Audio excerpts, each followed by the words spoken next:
Una mujer paseaba a su perro como cada mañana, pero a los pocos pasos se detuvo en seco. Frente a ella, dos cuerpos de mujeres, inmóviles, tendidos al pie de un árbol, entre la espesura de un guadual. Las víctimas eran primas. Jenny, Andrea y Lucenit Morales habían desaparecido la noche anterior. Nadie sabía qué había pasado. Nadie vio nada. Pero la verdad estaba a punto de salir a la luz.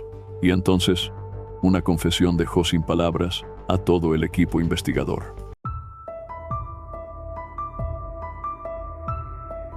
Eran las 8 de la mañana del martes 4 de octubre de 2016, en un corregimiento de Calarcá, en el departamento del Quindío. El subcomisario David Renado Quintero, investigador de la SIJIN, fue alertado de un hecho inusual. Una vecina del sector, mientras paseaba a su mascota, había encontrado algo que la dejó sin palabras. Dos cuerpos de mujeres, tirados al pie de un árbol, entre la vegetación de un guadual. La mujer, en estado de shock, hizo lo correcto. Llamó a la línea de emergencias de la Policía Nacional. Al llegar al lugar, el subcomisario confirmó la escena. Dos mujeres estaban allí, inmóviles, aparentemente sin signos evidentes de violencia. Gracias a los documentos de identificación que encontró en el sitio, pudo saber quiénes eran. Una de ellas, de contextura delgada y vestida con un overol, se llamaba Jenny Andrea Morales. La otra, de cabello crespo y cuerpo más robusto, era Lucenit Morales. Eran primas, aunque no había señales claras de agresión física ni rastro de abuso sexual. Ambas presentaban marcas en el cuello. Para el subcomisario, aquello sugería una posible causa de muerte: estrangulamiento. No había indicios de que hubieran sido arrastradas. Todo indicaba que los cuerpos habían sido colocados allí con la intención de ocultar el lugar donde ocurrieron los hechos, como si alguien quisiera desviar la atención o borrar huellas. Durante la inspección, una pieza llamó especialmente la atención del investigador. En uno de los bolsillos del pantalón de Jenny, encontró una funda blanca de almohada. Fue recolectada cuidadosamente como evidencia. Una hora más tarde, comenzaron a llegar los familiares. La escena se volvió aún más dolorosa. Entre los presentes estaba la hermana menor de Jenny, Geraldine Morales, incapaz de encontrar palabras para expresar lo que sentía. Junto a ella llegó la madre, Luzmere Ramírez, de 53 años, quien confirmó que ambas mujeres eran primas y que habían desaparecido desde la noche anterior, sin dejar rastro. No sabían nada de ellas hasta ese momento. También se presentó en el lugar Luis Alberto Morales, padre de Lucenit. Venía desde la finca, sin imaginar que lo que encontraría sería la confirmación de una pérdida irreparable. Los familiares, visiblemente afectados, compartieron con las autoridades algunos detalles sobre las víctimas. Jenny Andrea tenía 22 años. No trabajaba. Se sostenía con una pensión mensual que recibía por su hijo. A pesar de su juventud, Jenny Andrea Morales ya era madre de 2 hijos: Juan Camilo, de 8 años, y Michelle Dayana, de 5. Hacía pocos meses se había separado de su pareja. Su confidente más cercana era su prima Lucenit Morales, la misma que fue encontrada muerta a su lado. Lucenit tenía 33 años. Iban a todos lados juntas. Esa noche no fue la excepción. Al ser interrogados, algunos conocidos contaron que, hacia las 7 de la noche anterior, Jenny mencionó que iba para una punta. Lucenit también le dijo a su familia que saldría con su prima. Ninguna volvió a casa. Una pista importante para los investigadores fue que ambas, al parecer, habían pasado cerca de un extenso cafetal. Ese dato encendió las alarmas. ¿Quién las llevó hasta ese lugar apartado? ¿Quién abandonó sus cuerpos allí? Esas eran las preguntas clave que las autoridades intentaban resolver. La investigación comenzó con un rastreo minucioso de la zona. El subcomisario Nao ordenó a su mano derecha, el subintendente Mauricio Guarín, buscar en todas las direcciones posibles. Visitaron fincas, revisaron casas cercanas, intentaron obtener imágenes de cámaras de seguridad, pero no había ninguna. Nadie parecía haber visto nada. Nadie escuchó nada fuera de lo normal. Durante ese recorrido, los agentes notaron que Muy cerca del lugar donde fueron hallados los cuerpos, había un hotel ubicado sobre la vía principal de Barcelona. En ese hotel trabajaba un joven de entre 20 y 21 años, llamado Sebastián Muriel.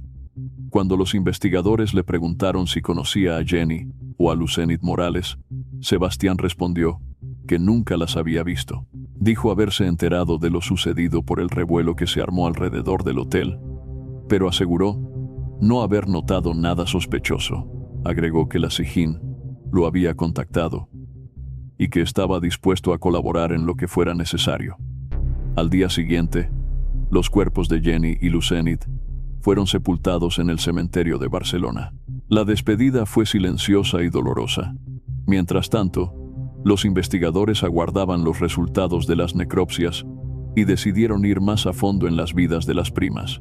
Tal vez allí se escondían las respuestas. Las entrevistas comenzaron por los círculos más cercanos. Como es habitual en casos de muertes violentas de mujeres, el subintendente Guarín empezó interrogando a sus parejas. Jorge Valencia, de 33 años, era el esposo de Lucenit. Ella vivía en el barrio Congal. Jorge Valencia le contó a la policía que la última vez que vio a su esposa, Lucenit Morales, fue el lunes 3 de octubre, un día antes de que encontraran los cuerpos. Según su versión, Jenny había llamado al celular de Lucenit alrededor de las 6 o 6:30 de la tarde, para confirmar si finalmente se iban a encontrar. Poco después, Lucenit salió en una motocicleta propiedad de Jorge para buscar a su prima. Él no ofreció más detalles al respecto. El subintendente Mauricio Guarín notó que Jorge estaba visiblemente afectado por la muerte de su esposa. No despertó sospechas entre los investigadores. Después de hablar con Jorge, la policía interrogó a Fabián Rendón Uribe, ex esposo de Jenny. Fabián, de 32 años, trabajaba fumigando cafetales. Dijo que la noche anterior estuvo en el corregimiento, pero aseguró no haberse encontrado con Jenny. A diferencia de Jorge, Fabián parecía tener mucho que contar. Fabián y Jenny se habían separado 8 meses antes. El investigador Guarín consideró importante confirmar con la familia de Jenny los motivos de la separación. Fue entonces cuando habló con Geraldine, la hermana menor de la víctima. Geraldine relató que Fabián era extremadamente celoso. Contó que en una ocasión le arrebató el celular a Jenny y lo estrelló contra el suelo durante una discusión. Según Geraldine, las peleas eran frecuentes y habían escalado hasta el maltrato. Por eso, Jenny lo había dejado en enero de 2016. Poco tiempo después, comenzó una relación con Brian, un joven futbolista de 21 años que había llegado al corregimiento de Barcelona por vacaciones. Pronto se convirtió en su nuevo novio. Este giro sorprendió a los investigadores. El triángulo amoroso entre Jenny, Fabián y Brian empezaba a tomar forma como una posible clave en el caso. ¿Podría esta situación sentimental haber desencadenado el asesinato? Pero si el conflicto era entre Jenny y sus parejas, ¿por qué Lucenit también apareció muerta a su lado? Decidieron buscar a Brian. Él confirmó que estaba en una relación con Jenny. Dijo estar enamorado y la describió como el amor de su vida. Brian creía que Jenny ya no tenía ningún vínculo con Fabián. Sin embargo, Fabián aseguró lo contrario. Según él, Jenny seguía manteniendo una relación secreta con su ex. Para los investigadores, esto sugería una doble vida y posiblemente una traición. Desde su perspectiva, este triángulo amoroso tenía todos los elementos para convertirse en el móvil del crimen. Sin embargo, seguía abierta la pregunta más inquietante. ¿Qué papel jugaba Lucenit en todo esto? ¿Había sido simplemente una testigo en el lugar equivocado, en el momento equivocado? La clave para resolver el caso estaba en seguir hurgando en las historias de amor, celos y engaños que unían a estos tres nombres: Jenny, Fabián y Brian. 2 días después del hallazgo de los cuerpos, Medicina Legal entregó los resultados de la necropsia. Las 2 mujeres habían muerto por asfixia mecánica. Fabián le dijo a los agentes de la SIJIN que no se había visto con Jenny la noche anterior, el último día en que fue vista con vida. Afirmó, además, que ella le había dicho que pensaba retomar la relación con él, padre de su hija, y terminar su noviazgo con Brian. También mencionó que había hablado con Brian, aunque no dio más información sobre esa conversación. Los investigadores intentaron localizar a Brian en el corregimiento de Barcelona, pero no lo encontraron. Su ausencia despertó aún más sospechas. Tiempo después, Brian se comunicó con el CTI. Fue interrogado por los investigadores. Confirmó que tenía una relación con Jenny, que convivía con ella y que su vínculo era serio. También habló sobre Fabián. Dijo que varias personas le habían comentado que Jenny mantenía una relación con su exesposo. Le contaron que la habían visto con él, que salían juntos y que incluso la había montado en su moto. Sin embargo, Jenny siempre lo negó. Le decía que eso no era cierto, y él siempre le creyó. Brian les contó a los investigadores que, debido a su trabajo, debía viajar con frecuencia. Durante sus ausencias, amigos le advertían que Jenny seguía viéndose con Fabián. Recordó un momento en particular. Cuando llegó a la casa de Jenny inesperadamente, ella se mostró nerviosa y asustada al verlo. Ese mismo día, sus amigos le aseguraron que Fabián había estado visitándola. Cuando le preguntaron por qué decidió seguir con la relación a pesar de esas sospechas, Brian respondió que Jenny le decía que lo quería, que lo amaba y que se sentía bien con él. Para el investigador Guarín, era evidente que, aunque Brian desconfiaba de la relación de Jenny con su exesposo, tenía un apego fuerte, casi obsesivo, que le impedía alejarse de ella. Al ser cuestionado sobre qué le gustaba de Jenny, Brian respondió sin dudar: su cabello, su boca, su manera de hablar y de reír. Su actitud generó sospechas entre los investigadores. No era común que un hombre aceptara abiertamente estar con una mujer que lo engañaba. Ese descubrimiento lo convertía en un posible sospechoso, ya que podría haber tenido un motivo para hacerle daño. Brian continuó hablando, admitiendo que, con el tiempo, sus dudas sobre Jenny crecieron.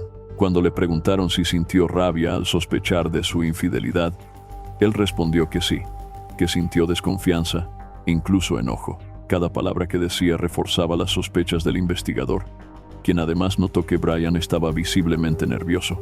Al ser interrogado sobre su paradero la noche del crimen, Brian aseguró que se encontraba en Zarzal, un municipio del Valle del Cauca, a 1 hora de Barcelona.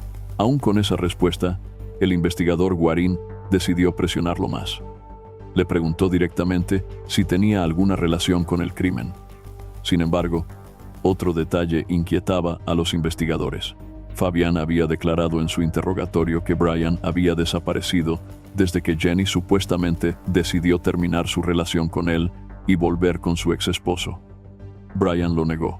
Por el contrario, afirmó que seguía haciendo planes de pareja con Jenny. Para asegurarse de que Brian no escapara, la policía localizó su paradero. Mientras tanto, los agentes también mantenían bajo la mira a otro sospechoso, Fabián Rendón, el exesposo de Jenny, con quien ella mantenía una relación paralela a su noviazgo con Brian. En el interrogatorio, los investigadores Guarín y Henao le pidieron a Fabián que diera detalles sobre la última vez que habló con Jenny. Su respuesta fue clara. La última conversación que tuvieron fue a través de WhatsApp a las 12:17. Al mediodía del lunes 3 de octubre, el día en que Jenny y Lucenit desaparecieron, Fabián afirmó que la noche anterior Jenny se había quedado en su casa. También aseguró que varios familiares, incluyendo Lucenit, podían corroborarlo.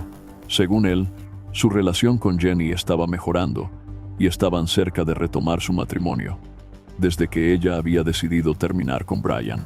Para los investigadores, su versión parecía bien fundamentada, pero contrastaba con la de Brian. ¿Quién de los dos estaba mintiendo? Ambos tenían razones para querer acabar con la vida de Jenny. Pero el verdadero misterio era por qué Lucenit también había sido asesinada. Según la hermana de Jenny, Fabián tenía antecedentes de violencia intrafamiliar y había sido un esposo maltratador. Brian, en cambio, parecía un joven obsesionado, atormentado por la idea de que Jenny mantenía contacto con su exesposo.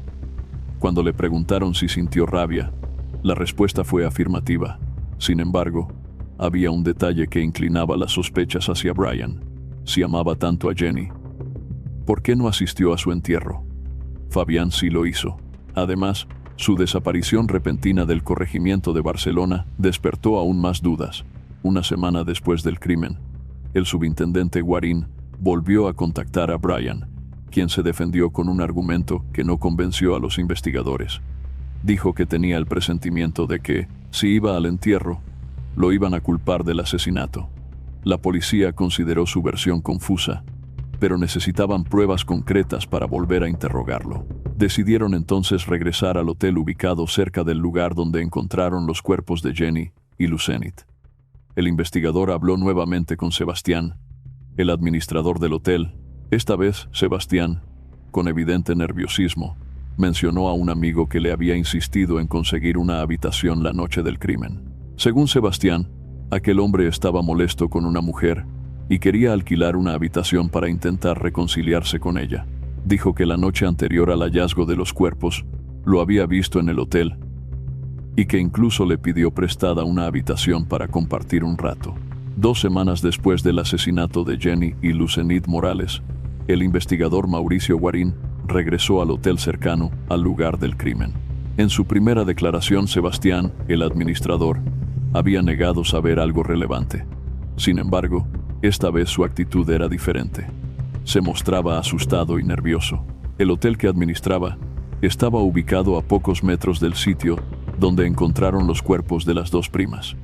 Durante el interrogatorio, Sebastián admitió conocer a Fabián desde hacía aproximadamente 2 años. También reveló que el día en que Jenny y Lucenit desaparecieron, Fabián lo había buscado con la intención de alquilar una habitación. Aseguró que estaba molesto con Jenny y que planeaba una reconciliación con ella. Ese encuentro ocurrió en la mañana del 3 de octubre de 2016, pero Fabián no estaba solo. Según Sebastián, iba acompañado de Juan Manuel Franco, un hombre a quien había conocido días antes. Más tarde, esa misma noche, Fabián y Juan Manuel regresaron al hotel y permanecieron allí fumando en la camioneta, sin alejarse del lugar. Según lo que Fabián le contó a Sebastián, estaban esperando a Jenny, quien llegaría con su prima para asistir a una fiesta. Eran aproximadamente las 6:30 de la tarde. Este nuevo testimonio ubicaba a Fabián en el hotel el día de la desaparición de las primas, lo que cambió el rumbo de la investigación. Hasta ese momento, las sospechas recaían principalmente sobre Brian, pero la versión de Sebastián hizo que los investigadores comenzaran a centrar su atención en Fabián. En su interrogatorio anterior, Fabián había afirmado que la última vez que habló con Jenny fue a través de WhatsApp y que después no supo nada más de ella. Sin embargo, lo dicho por Sebastián contradecía esa versión, lo que generó más dudas sobre su testimonio. Mientras Guarín se dirigía a buscar a Fabián, recibió una llamada inesperada. Era el esposo de Lucenit, quien aseguró tener información clave. Contó que, antes de desaparecer, su esposa le mencionó que Fabián la había contactado para pedirle un favor: llevar a Jenny hasta un punto de encuentro donde él había preparado una cena romántica. Además, le insistió en que mantuviera el plan en secreto para que fuera una sorpresa. Lucenit aceptó y prometió no contarle a nadie. Sin que Fabián lo supiera, Lucenit le contó a su esposo hacia dónde iría esa noche. Por eso, después de que las 2 primas fueron encontradas muertas, Jorge buscó a Fabián para confrontarlo. Fabián negó rotundamente haber visto a Jenny o a Lucenit. Sin embargo, 2 semanas después, cuando ya era considerado sospechoso del crimen, Jorge decidió acudir a la policía. Ante los investigadores, Jorge confirmó que sabía que su esposa se iba a encontrar con Jenny y que el encuentro era con Fabián, tal como también lo había asegurado Sebastián, el administrador del hotel. Para las autoridades, Fabián se convirtió en el principal sospechoso del crimen. Los investigadores ya habían determinado que era un esposo celoso, lo que podía haber sido un motivo para asesinar a Jenny. Sin embargo, la gran incógnita seguía siendo Lucenit. ¿Por qué también la mataron? A finales de octubre de 2016, los investigadores David Renau y Mauricio Guarín estaban listos para buscar a Fabián Rendón Uribe, el exesposo de Jenny, pero antes de que pudieran hacerlo, él mismo se presentó voluntariamente ante el gobernador. En su declaración, Fabián admitió que no había dicho toda la verdad en su primera versión. Reconoció que había pedido ayuda a Lucenit para convencer a Jenny de ir al hotel. Aseguró que solo quería hablar con ella y aclarar la situación entre ambos. Según su testimonio, él y su amigo Juan Manuel Franco esperaban a Jenny en un pequeño cuarto de lavandería dentro del hotel. Cuando ella llegó y vio a Fabián con Juan Manuel, se molestó. Fabián le pidió que dejara a Brian y volviera con él, pero Jenny se negó rotundamente. Fabián relató que al escuchar la respuesta de Jenny, sintió una oleada de rabia y tensión. Dijo que se alteró y perdió el control cuando ella empezó a gritar. Según su confesión, él la sujetó mientras Juan Manuel inmovilizaba a Lucenit. Acto seguido, tomaron una toalla y la usaron para asfixiarlas. Primero, Juan Manuel atacó a Lucenit y luego Fabián terminó asfixiando a Jenny. Los investigadores quedaron atónitos ante la confesión. Fabián se había declarado culpable y además señaló a Juan Manuel como su cómplice, indicando el lugar exacto del crimen. Para un juez en Calarcá, esa declaración y las pruebas reunidas eran suficientes para emitir la orden de captura. Sin embargo, los investigadores también tenían dudas sobre la posible participación de Sebastián Muriel, el administrador del hotel. Creían que Fabián podría estar desviando la atención sobre el sitio donde realmente ocurrieron los asesinatos. Fabián fue detenido el mismo día de su confesión. Poco después, la policía capturó a Juan Manuel Franco en el corregimiento de Barcelona. Horas más tarde, también fue arrestado Sebastián Muriel. Las capturas fueron legalizadas y en enero de 2017, 4 meses después del crimen, comenzó el juicio. José Donante Pineda, director de Fiscalías, lideró la acusación. Las circunstancias del caso indicaban claramente que se trataba de un feminicidio, motivado por celos extremos y una relación sentimental marcada por la obsesión. Jenny había decidido rehacer su vida con Brian Alexis, y eso fue el detonante del crimen. Fabián aceptó los cargos y se negó a dar más detalles. Su amigo Juan Manuel Franco también admitió su responsabilidad en el asesinato de Lucenit Morales. Pero, a diferencia de Fabián, habló durante el juicio. Juan Manuel reveló que Fabián había planeado el asesinato de Jenny con anticipación y que Lucenit también estaba incluida en su plan. Explicó que Fabián veía a Lucenit como un obstáculo porque ella ayudaba a Jenny a verse con Brian. Además, Juan Manuel delató a Sebastián Muriel. Aunque Sebastián negó haber sabido con anticipación del crimen, admitió que habló con Fabián después de los asesinatos. En su testimonio, Sebastián relató que Fabián le aseguró que nadie descubriría lo sucedido y que no lo involucraría en nada. Sin embargo, su conocimiento de los hechos lo llevó a ser condenado por encubrimiento, un delito excarcelable. Juan Manuel Franco, en cambio, recibió una condena de 250 meses de prisión, poco más de 20 años, que cumple en la cárcel Peñas Blancas de Calarcá. Fabián Rendón Uribe fue condenado a 33 años de prisión en la cárcel San Bernardo de Armenia. Fue sentenciado por 3 delitos, siendo el feminicidio el que más peso tuvo en su condena. Si cumple la totalidad de la pena, saldrá en libertad a los 66 años. Tras las rejas, Fabián enfrenta las consecuencias de lo que él consideró su venganza. Sus celos no solo destruyeron su vida, sino que también acabaron con la de Jenny y Lucenit, dejando 2 familias devastadas. Brian, quien alguna vez creyó que Jenny era el amor de su vida, perdió mucho más que a su pareja. Su peor condena fue descubrir demasiado tarde que alguien había estado obsesionado con ella de una manera que jamás imaginó. Si Lucenit no hubiera ayudado a Jenny a encontrarse con Brian, ¿crees que aún así habría sido asesinada? ¿Cómo se pueden prevenir crímenes motivados por celos extremos como este? Si hubieras sido amigo dividido por la de Jenny, ¿qué consejo le habrías dado cuando decidió alejarse de Fabián? ¿Qué opinas de Brian? ¿Fue realmente una víctima? ¿O tuvo alguna responsabilidad indirecta en esta tragedia? Deja tu opinión en los comentarios. Y si te interesa nuestro contenido, no olvides suscribirte al canal.